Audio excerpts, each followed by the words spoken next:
Have you ever caught yourself living like God doesn't matter? Maybe you've ignored him in the midst of your busy life or turned away when you didn't feel his presence. How easy is it to forget God when we feel like we've got everything under control? Hi, I'm Crystal, and welcome to Driven Devos, where we dive into God's Word to find truth, hope, and direction for every season of life. If you're ready to be challenged and inspired, make sure to like, subscribe, and click the bell icon so you never miss a message that could transform your heart. Today we're talking about Psalms 14, and it hits hard. It opens with the stark words, "The fool says in his heart, there is no God." It's not just a statement about atheism, it's a piercing indictment of a generation that has rejected God's authority and walked away from his truth. This psalm was written at a time when Israel was facing moral and spiritual decay. The people, even God's chosen ones, had turned away from him. They had replaced worship with selfishness, truth with lies, and righteousness with corruption. The world around them had become a wasteland of apathy toward the divine. The phrase, "there is no God," doesn't just refer to an outright denial of God's existence. It's deeper. It's a denial of his sovereignty. It's the attitude that, because I don't see him or feel him, he must be irrelevant to my daily life. And honestly, isn't that the essence of human rebellion? We push out God even when we're comfortable, and we forget him when it suits us. In the historical context, Israel was surrounded by nations that had rejected the one true God and embraced idols. Israel wasn't immune to this.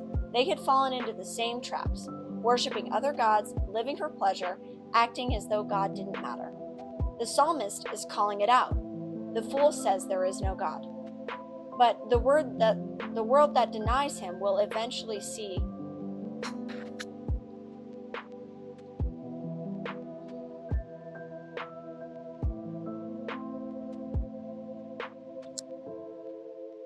In the historical context, Israel was surrounded by nations that had rejected the one true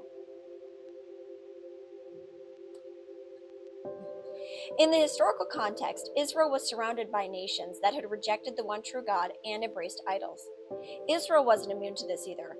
They had fallen into the same traps, worshiping other gods, living for pleasure, and acting as though God didn't matter. The psalmist is calling it out. The fool says there is no God. But the world that denies him will eventually see the consequences. They have no foundation to stand on. Yet, despite the rebellion, God's gaze never wavers.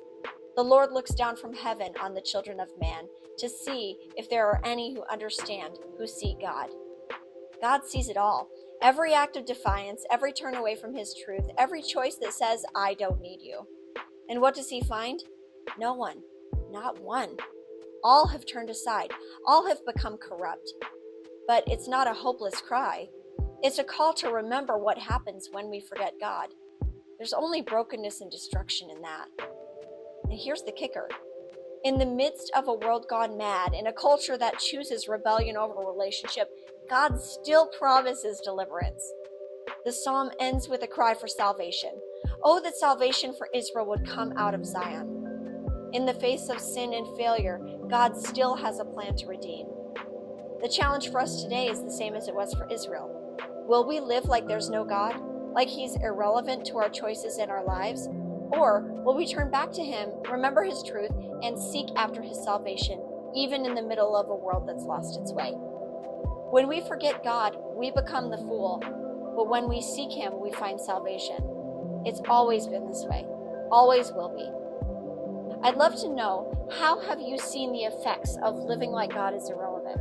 And what changes have you made to refocus on his truth? Leave a comment below and share your thoughts.